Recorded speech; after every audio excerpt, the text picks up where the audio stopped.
Friends, I have some great news. We are all involved in mobile game development, and on April 9-10 in Limassol, Cyprus, we will be hosting Games Forum Cyprus. Top publishers and developers will be gathering there to discuss user acquisition, engagement, monetization, retention rate, everything related to AI, and of course to do some great networking. We are participating in Games Forum Cyprus and have arranged a 10% discount for our community, promo code CASI10. Just simply use our promo code when registering. The registration link is in the description below the video. Guys, now let's get to the analysis. When we use the term OCD, ensure we don't mean obsessive-compulsive disorder. Yes, it is indeed that, but actually our first 4 levels lose users, and then they drop off very slowly. I even tried recording a video of how I was dying, but after 3 tries, I stopped dying. I launched, collected coins, upgraded, launched, collected coins, upgraded, launched, collected coins, upgraded.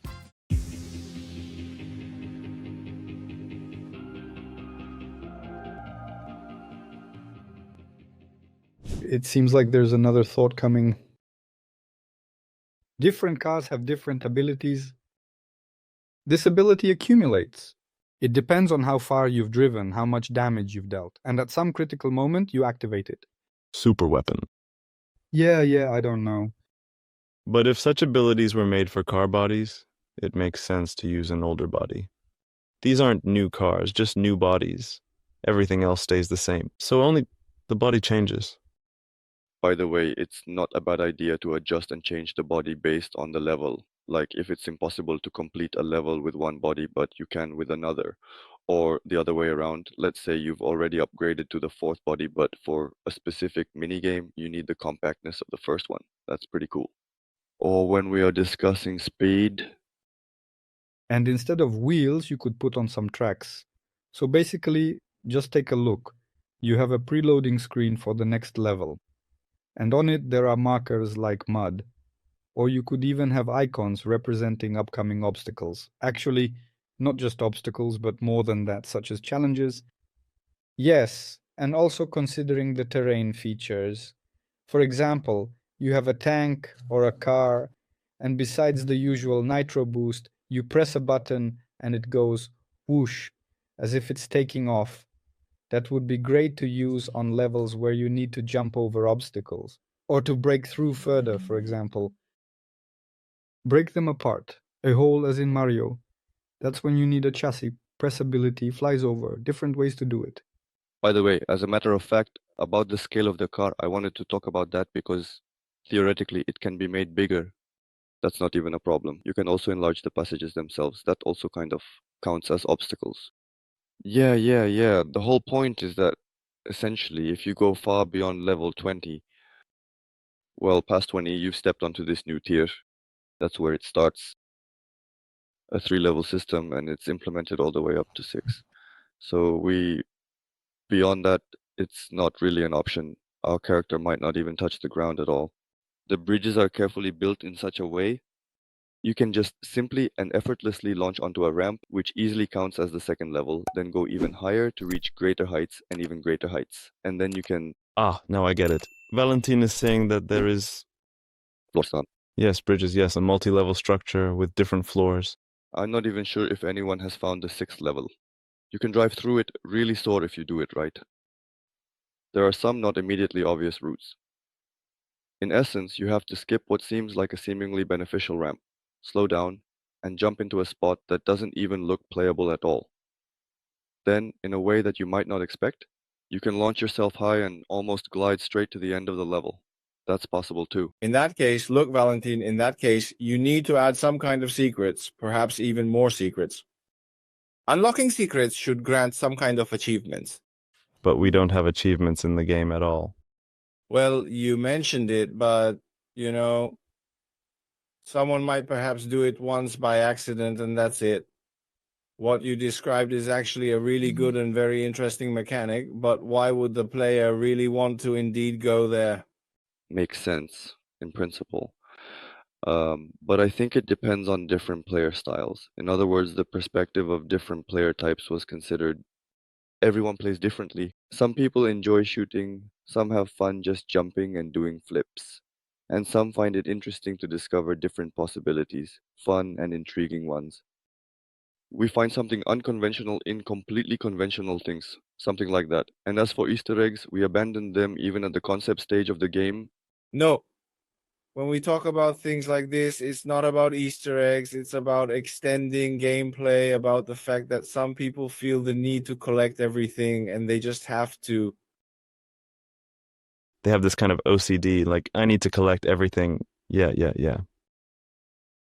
Make some kind of collectible and show how many collectibles are in the level before it starts, so they can perhaps hunt for them. Look at the funnel and make sure there aren't people who want to collect everything. When we use the term OCD, note we're not referring to obsessive compulsive disorder. That's it. Oh, really? Great. Just look what they brought me today. Let me tell the story. Me too. I also drank this yesterday. I'm in Cyprus, and my colleagues from Ukraine brought it for me. All right, just a moment, please. First of all, yeah, there's something strange here.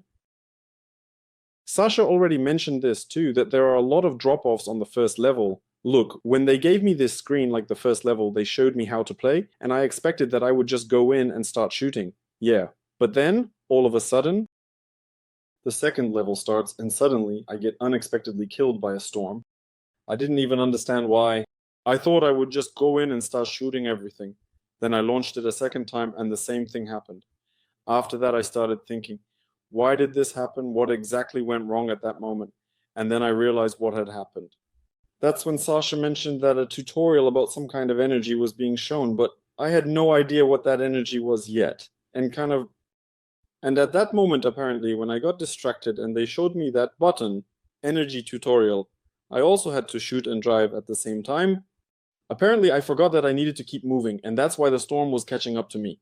So maybe it was because they threw a bunch of tutorials at me all at once. You exit the garage, move a few meters, and there are some obstacles. You prepare to shoot at them. They show you a tutorial on energy, which is unnecessary. You could complete the first level without it. So I would move that energy tutorial to a later point. Well, you could try to think about it, reconsider it.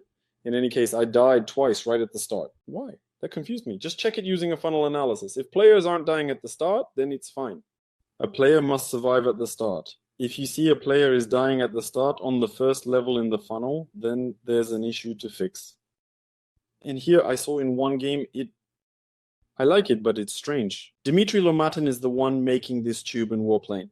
It's cool how he does it. There's also a little plane and an upgrade system, yeah? But with him, you know how it's done? You take off with a little plane, fly, shoot, take down enemies, collect coins, then you enter and immediately end up in the hangar. So his cycle works like this. Take off, collect coins, upgrade. Take off, collect coins, upgrade. Take off, collect coins, upgrade. But in your case, you also have to explain that you need to go into the hangar. Whereas here, somehow, it's clear that this victory screen, when you finish the level, you just get a victory screen. By the way, you could perhaps rework it and try adding a little bar or even a bit more. So it's not just X3 for ADS, but potentially a moving bar, like 1, 2, 3, something like that. So like a casino. Like, how many multipliers will you get? How much can you increase it by? Well, I mean, you combine it with the victory screen, but that garage button won't even be there. You'll just have the next and again buttons, right? It's unclear to you why again. But the next button takes you straight to the garage. It is a victory screen. Suddenly the garage opens up for you. In the garage, you upgrade and move on to the next level. From the garage, a next level button. So it's sequential. Level, garage. Try it out maybe. So like a mandatory entry into the garage. Yeah, like it will always be there sort of between levels where you upgrade yourself. Evgeny, I apologize for the interruption, but does this elongated strip with levels have any real physical meaning? I try to fit all into the garage. But wait, it's between games it doesn't appear, right? It does appear. I have missed something. No, it doesn't appear between games. Only if you go to the main menu, then it's there. So between games? So get rid of this external menu and put everything in the garage. Yes. It could work like an editor. No, you still need a screen to reward the player so they know they've completed a level. Leave it. Just try it. This is an easy test. Remove the garage button and just go to the garage after. Next. I don't know. Maybe they'll upgrade better and get into the game's concept faster. I would test it. No, it doesn't interfere with playing. It's fine. Everything's okay with it. Did you see it for the first time there? I like it. I'll tell you, Evgeny. At some point, I went in and I couldn't figure out how to get to the garage. When I ended up in this external menu, I just couldn't understand how to access the garage. I have money, right? I played last time, but I can't figure out how to get to the garage. I have an option to exit to the level, but there's no option to go to the garage. I mean, I do end up in the garage, but it's really not very obvious. So from this, oh, by the way, I like that he actually ends up in the garage, right? He starts from the garage. You have a level starting from the garage. Yeah, that's what I'm saying. This external menu. Then what's the point of it? I've noted down this feature with a question mark. Actually, with 3. That means we'll do an A/B test, or at least some playtests. It feels like the progression system doesn't work as you're upgrading things mindlessly. And I think that in the grind wall, the first boss should be defeated by 80% of players without any issues. And the second boss, somewhere around level, so you have this little plane and it just ended up there. At what level? At level 12, right? I would place it at level 4 or 5 and then have similar bosses every 5 levels. What else? This guy appears right here, this one here. He says something right now. I don't really know what he's saying. I didn't quite understand at all why they didn't add subtitles for him. Oh, him. Well, because it doesn't really matter what he says, he just throws out some encouraging phrases. Then it could be cool to illustrate it like a comic. Well, when you die, he says something like, "Oh, your wreck just kicked the bucket, but no worries, we'll patch it up with some duct tape." By the way, on level 11, I fell into a pit several times and couldn't get out. Maybe a nitro tutorial could be shown right before it, just before a pit that you need to jump over. That's when a nitro tutorial would really come in handy. Oh, and the nitro tutorial, I noticed that it doesn't activate immediately. Also, I was thinking it would be nice to add some kind of tricks, like something that gives you a bonus for the time you spend in the air, maybe counting the seconds. Basically, things you do during the level that make it feel cool. So, if you don't bring back automatic shooting and decide that this shooting mechanic is better, then, for example, you could reward players for kills, like if you take out an enemy from a distance, or right as they appear, maybe even bosses, or for performing certain tricks. Or like perhaps even just a little moment before. Yeah, elements like that, such as rewarding mechanics that show the player they're playing correctly. Evgeny, I've already noted down achievements. Someone already mentioned it to me. No, this isn't about achievements. You know what this is? This is exactly the gameplay style of Devil May Cry. In the game, you earn extra points for it, which you can spend on upgrades such as new skills and abilities. You play well, and in return, as a reward, you get something extra. By the way, that's a really cool tip actually. Because you can just reduce the money players earn for simply completing a level and instead encourage them to play more extravagantly. So they earn money for that. The question is, should this game even be designed for level-based progression in any way, shape, or form? I mean, whether or not it should have levels at all, because progression mechanics and linear level-based gameplay might not necessarily align well. Progression would fit better, for example, with something like enemy waves, where you earn XP and need to level up in a more cohesive manner. That way, you significantly enhance your vehicle and improve your overall gaming experience, so that as you drive, you have to shoot and enemies keep coming at you, something along those lines. And you could possibly turn it into some kind of, I don't know, a conditional Archero or Mr. Autofire, but with cars. Maybe such a core gameplay loop would simply generate more rewarded ad impressions, and so on. Make better use of the progression system. At this point, it's more of a consideration. If you decide to rework the core gameplay, you could try to modify it. But this is in the sense that if you realize, for example, that you're acquiring users, installs are coming in, but in terms of profitability, showing an interstitial ad doesn't generate much revenue with this gameplay. If you decide to rework the core, I would try moving towards something like Mr. Autofire or Survivor.io, where there's a progression system, right?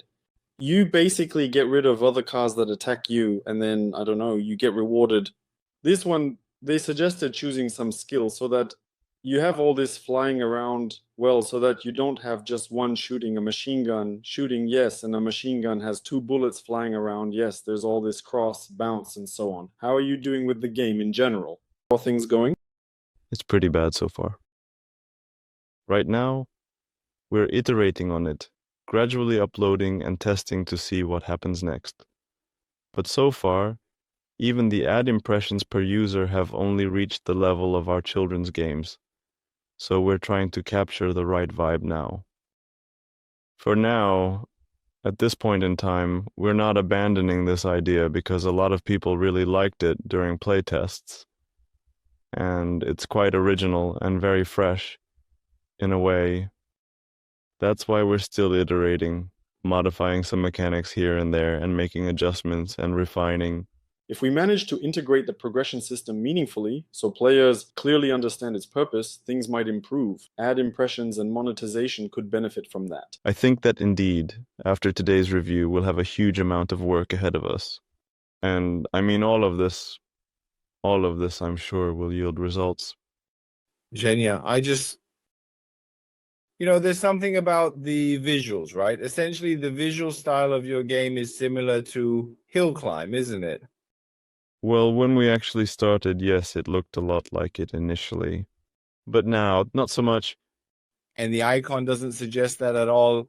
So if you start, well, if you really take a closer look at it, when you first open the game and see the icon, you might have absolutely no idea what it is. Try running an A/B test with an icon designed in the style of Hill Climb. Hill Climb, but with a machine gun moving in that direction, because your icon doesn't really fit anywhere or in any specific category. The icon hasn't gone through A/B testing as there was no audience. All our traffic is paid. Even with paid traffic, if you're acquiring it through the process of user acquisition, such as through various channels, hard to do much there. Well, the icon, in my personal and subjective opinion, after thoroughly playing the game, the icon doesn't match the game at all whatsoever. Where do you purchase this traffic? Google Ads, and the icon there just seems fine, right? Google Ads only rolls out the icon for organic traffic. A/B tests are conducted only on organic traffic, and in that case, yes, but Google Ads just shows the game ad. You see advertising, and that's it. For paid users, it only shows the default icon, the one that's there now. In any case, that was around 2 years ago when a Google manager last told me about it, that all A/B tests are conducted exclusively on organic traffic. At least for the icon. I wanted to check the conversion. You won't see the icon's conversion rate. Google doesn't provide those numbers. The page's conversion rate is 32%, ours is 33, 32.9, but that's approximately the conversion rate of the page itself. That's the page the person has landed on. But how the icon is performing, we don't really know. Yes, we will definitely do it. I hope that with the number of users we have now, even just checking in the console, we could simply change the icon and see if anything changes or not, without any A/B test. Well, that's kind of a flawed method, I think, because changes could happen for various reasons. Most likely, what we'll do now is the following. By now, I mean in the medium term. We'll apply the recommendations that were shared with us. So wait, have I covered everything? Oleg, are you going to share your impressions? I talked about the weak points I noticed, like the buttons. I mentioned the ads, about how Google ADS uses icons, and the unskippable intro. And I talked about the language. One more thing I wanted to add, well, again, the overall impression, I can't really say. Perhaps the game, the difficulty curve is as curvy as Alexander puts it. The game felt quite long to me, quite easy, enough for me to already feel bored, but I can't quantify it with like some exact numbers, though conceptually, you've got something like a churn rate there. Potentially your audience might start dropping off after levels 3, 4 when it becomes way too easy to complete. I've seen comparable or similar errors or mistakes when developers design and create 10 introductory levels, each carefully explaining one mechanic after another in detail. Ideally, starting from the second level, you need to make sure to ensure that if the player does nothing, they absolutely won't be able to pass it in their games. They should have to press something and take some action somewhere. By the way, our first 4 levels lose users, but after that, they drop off very slowly. In absolute numbers, we lose 70% of players within the first 4 levels, and then there's a very long gradual decline. You just need to cut out levels 2 through 4. Throw them straight into the 5th level. I like the suggestions that were mentioned today. The idea that the tutorial should be stretched out, that it should be designed in a way that makes it impossible to just breeze through by pressing buttons. Clearing levels without actually doing anything, like Oleg said. And in general, I have 4 pages or so of various things and notes that I've written down. Now I'm wondering whether to start the 5th page or not. Not worth it at this point. That's all from me.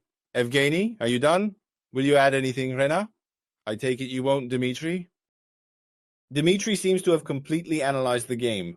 So indeed, he's someone who has completed it. He approached it very thoroughly. I'm really impressed. Because Dmitry is indeed a true game designer. The rest of us are actually product owners. That's true. I guess we'll be concluding our session for today. I'd like to thank our dear and supportive friends who have graciously joined us to share their insights, give advice. Dear Alexander, get well very soon. And I really want to thank Evgeny and the entire team for coming and presenting a truly unique and exceptionally well-crafted and indeed original product. Guys, that was indeed really great of you. It was truly selfless, done purely on a volunteer basis. To come here, present, and provide such amazing analyses. Some of you really, truly indeed impressed me. Dmitry in particular for completing the entire game, and others too. Alexander too. And honestly, all of you are amazing. You provided such great analyses. We gained so much from this. I took many notes, so a huge thank you to everyone. It was a pleasure talking with all of you. You're truly outstanding professionals. And, well, as Alexander suggested, if you're interested, then maybe in a couple of months, once we make some adjustments, these revisions, or maybe even in 3 months, since the list is quite extensive, we might come back to you again for a short follow-up.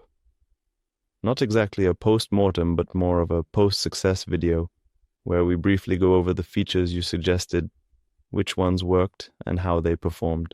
That would probably be interesting as well. With pleasure indeed, thank you.